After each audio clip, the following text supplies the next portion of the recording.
Bonjour les élèves. Aujourd'hui, on continue la deuxième partie du chapitre 5, la tension continue. Les objectifs de cette partie: mesurer la tension aux bornes d'un générateur DC et d'un récepteur en utilisant un voltmètre, reconnaître l'unité de la tension dans les SI, déduire les lois de tension dans les circuits en série et en dérivation, utiliser un ampèremètre pour mesurer l'intensité du courant, déduire les lois des intensités du courant dans les circuits en série et en parallèle, reconnaître l'unité des intensités du courant dans les SI et finalement trouver l'intensité du courant et la tension dans un circuit complexe. Il faut préparer un cahier pour écrire les notes et un crayon. Premièrement, on fait un petit rappel sur l'électricité. Le courant électrique peut être continu, DC ou alternatif, AC. Le courant électrique est un écoulement de charges électriques de symbole I et l'unité de mesure est l'ampère. Ce courant est dû à la tension, qui a un facteur de poussée de symbole E et l'unité de mesure est le volt. Le circuit électrique est formé principalement de générateurs et de récepteurs. Le circuit électrique peut être fermé, ouvert ou court. Les charges électriques coulent de la borne négative de la pile à sa borne positive, tandis que le courant électrique passe par convention de la borne positive de la pile à sa borne négative. Les composants dans les circuits peuvent être regroupés soit en série, soit en parallèle. Dans cette vidéo, on parle en détail de la tension, du courant et des lois dans les groupements série et dans les groupements parallèles. La tension. La tension est une force de poussée qui provoque l'écoulement de charges électriques dans le même sens, comme montre cette figure. Ce sont les charges électriques qui arrivent au niveau de la pile qui fournit de l'énergie et cette énergie provoque la poussée de ces charges électriques. La tension représente aussi la différence de potentiel entre deux points. Par exemple, entre deux bornes de la pile ou entre les bornes de la lampe. Le symbole de la tension est E, l'unité des mesures est le volt, et on utilise encore une autre unité, le millivolt. Pour convertir des volts en millivolts, on multiplie par 10 à la puissance 3. Et pour convertir des millivolts en volts, on multiplie par 10 à la puissance moins 3. Pour mesurer la tension, on utilise un instrument appelé multimètre, mais ce multimètre agit comme voltmètre. Cette figure représente un multimètre et c'est le symbole du voltmètre.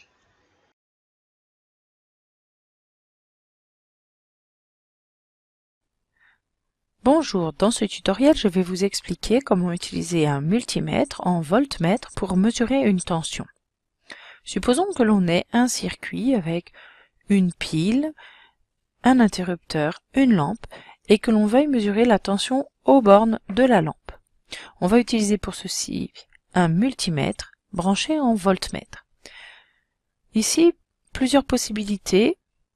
Le bouton peut se déplacer dans la zone de volt, continu ou alternatif. Dans le cas d'une pile, la tension est continue. On se place donc dans la zone continue. Les différents calibres proposés sont 2000, 200, 20 et 2, par exemple. 2000 signifiant que au maximum, on va pouvoir mesurer 2000 volts. C'est pas le cas en TP. 200, de façon identique, signifie qu'au maximum, on va pouvoir mesurer une tension de 200 volts. Généralement, en séance de travaux pratiques de physique, on mesure des tensions au maximum qui valent 20 volts, voire une dizaine de volts. Donc, on utilisera ce calibre 20 volts. On va utiliser les bornes V et COM. Un multimètre branché en voltmètre doit se brancher aux bornes du dipôle. On ne le branche pas en série comme pour l'ampèremètre, mais on va se mettre aux deux bornes du dipôle en question, ici la lampe. Alors, ici on a le plus du générateur, donc du même côté que le plus, c'est-à-dire ici, je prends par exemple le fil rouge, je le branche, et je le place sur la borne V du multimètre. Alors, voilà. L'autre fil se branche sur l'autre borne de la lampe et sur la borne COM du multimètre. Lorsque on appuie sur l'interrupteur, la tension aux bornes de la pile est indiquée ici 4,48 volts. Que se passe-t-il si on inverse les bornes? C'est-à-dire si au lieu de mettre la borne V du côté du plus du générateur, alors là, on éteint le multimètre, on la met du côté du moins. Donc on inverse les deux bornes. On se replace sur le calibre 20 et on voit que cette fois-ci la tension mesurée est négative. Donc attention quand on mesure une tension au signe de la tension, et c'est-à-dire au sens de branchement. On peut aussi mesurer la tension aux bornes de la pile en déplaçant les deux fils que l'on place. Alors on va remettre ça et le replacer sur la borne V et la borne COM sur le moins. On peut mesurer la tension en se repassant à nouveau sur le calibre 20, en ayant fermé par exemple avant, et on mesure la tension aux bornes de la pile. Voilà, je vous souhaite une bonne utilisation du multimètre pour mesurer une tension. Comment utiliser alors un multimètre agissant comme voltmètre? Les bornes COM et volt sont utilisées. Comme si on remarque cette figure, alors on choisit la borne V et la borne COM. La borne V et la borne COM. Il faut sélectionner la zone spécifique pour la tension continue et choisir le calibre convenable. Comme encore montre cette figure, c'est la zone spécifique pour la tension continue, DC. Le multimètre doit être relié ou connecté en parallèle aux bornes de la pile, comme montre cette figure, ou aux bornes de n'importe quel composant. Maintenant, remarquez bien, si la borne COM est reliée à la borne négative de la pile, dans ce cas, la valeur enregistrée est une valeur positive. Mais par contre, si la borne COM est reliée ou connectée à la borne positive de la pile, dans ce cas, la valeur enregistrée est une valeur négative. Alors, dans le premier cas, la valeur est positive si COM est relié à la borne négative de la pile, et dans le deuxième cas, la valeur enregistrée est négative dans les cas où la borne COM est reliée à la borne positive de la pile. Pour lire la valeur affichée par le voltmètre, il faut suivre cette règle U borne volt borne COM. Par exemple, supposons qu'on a ce circuit où on a un voltmètre qui est relié aux bornes d'une lampe AB, de façon que la borne COM est reliée à la borne B. Alors, la borne COM est reliée à la borne B et la borne volt est reliée à la borne A. Pour lire cette tension, on dit UAB parce que A relié à la borne volt et B relié à la borne COM. Dans ce cas, la borne COM qui est reliée au point B et le point B est relié à la borne négative de la pile, donc la valeur enregistrée dans le voltmètre est positive.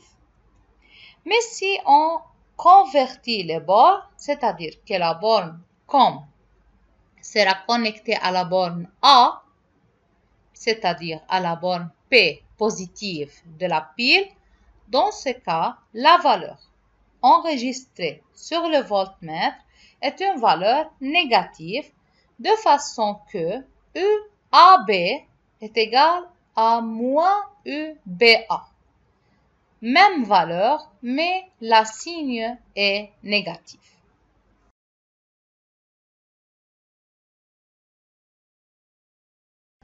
On mesure la tension aux bornes des composants du circuit. Aux bornes de la pile, toujours, on a une valeur quel que soit l'état de l'interrupteur ouvert ou fermé. Au niveau de la lampe, par exemple, on n'a pas une valeur si l'interrupteur est ouvert, mais s'il est fermé, on a une valeur. Au niveau du fil de connexion, comme un interrupteur fermé, 0 volts, mais si l'interrupteur est ouvert, on obtient la même tension que celle de la pile. Donc, comme vous regardez dans la vidéo, la tension aux bornes des différents composants du circuit. Au niveau de la pile, aux bornes de la pile, quel que soit le circuit est fermé ou ouvert, toujours on obtient une valeur. Au niveau de fil de connexion, toujours la valeur est 0 volts parce que le fil de connexion a une faible résistance.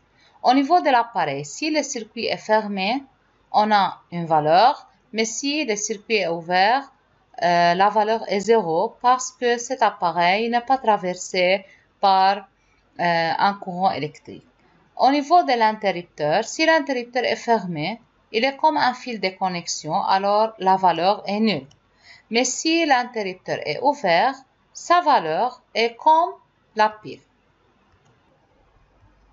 Application, observez les circuits électriques ci-contre. La tension aux bornes de la pile est 6 volts. Un multimètre M est connecté au circuit et il est utilisé comme indique la figure.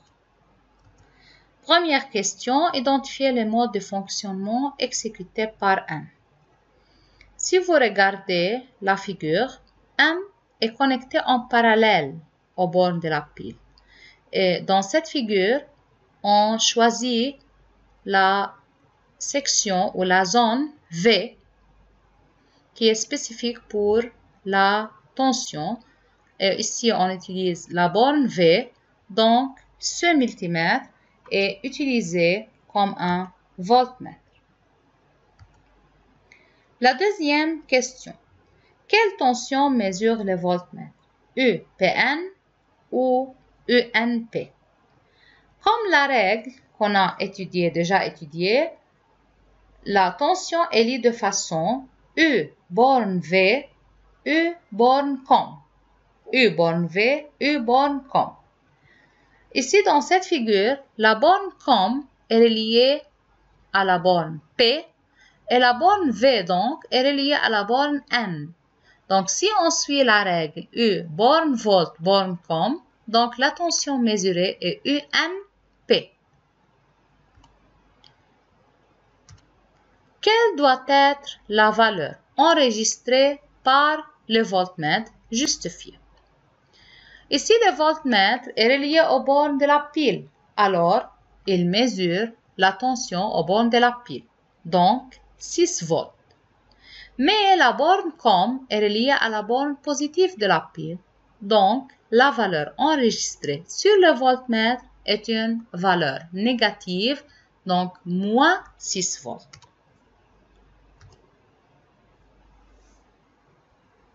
La question 4, indiquez la tension UPN, U de l'interrupteur ouvert, U de la lampe et U de fil de connexion. Pour UPN égale UNP, mais des signes opposés, alors 6 volts. Pour l'interrupteur ouvert a la même tension que la pile, alors 6 volts. Pour la lampe, dans ce cas où l'interrupteur est ouvert, la lampe n'est pas traversée par un courant électrique, alors la tension aux bornes de la lampe parce que le circuit est ouvert est 0 volts.